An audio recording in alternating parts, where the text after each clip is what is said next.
My ex-husband hated me with a vengeance that burned like a fever, all for the sake of the girl who'd been his forever dream. I did the only sensible thing. I took the settlement money and disappeared, leaving everything behind, including our child. 6 years later, a miniature version of him, a little marshmallow of a boy, knocked on my door. He was wearing a bright yellow backpack, his small face set in a mask of solemnity that was far too old for him. "Dominic doesn't want me anymore," he announced, his voice steady despite the slight tremble of his lower lip. "I'm moving in with you." I froze, the air caught in my lungs. Before I could even find my voice, he tilted his head back and began reciting legal statutes with the precision of a court reporter. Under the family code, parents have a non-delegable duty to support and maintain their minor children. He didn't get to finish. I stepped aside, opening the door wide. "Get in here." The warm light of the entryway hit his face, and for a split second, his eyes shimmered. Then, with a haughty little huff, he marched inside on his sturdy legs. As soon as the door clicked shut, the boy, Milo as I knew him from the few photos I dared to look at over the years, began surveying my life. He gripped the straps of his backpack tight when he caught me watching him. "I'm Milo," he said, puffing out his chest. The tone was unmistakable. It was a declaration of war and a plea for recognition all at once. He wanted me to know exactly whose blood ran through his veins. Not that he needed to say it.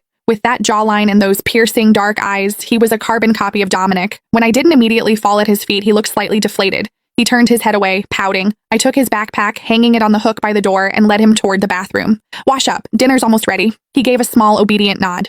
By the time I'd set the table, he had already scrambled up into the dining chair, looking tiny against the high back. "Why are you here, Milo? Really?" I asked. He poked at a piece of broccoli with his fork, his head drooping low. His voice came out muffled, thick with unshed tears.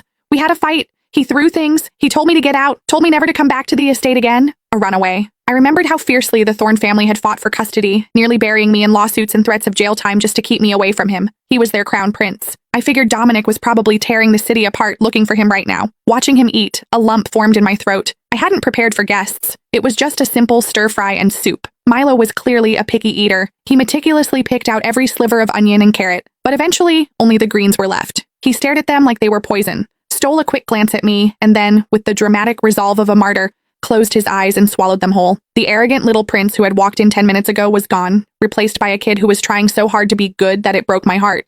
It seemed he hadn't been mistreated at the Thorne mansion, but he was certainly disciplined. I cleaned up the dishes, expecting a frantic knock on the door at any moment, but 9:30 came and went. The hallway remained silent. 6-year-olds can only stay awake so long. Milo's eyes were drooping.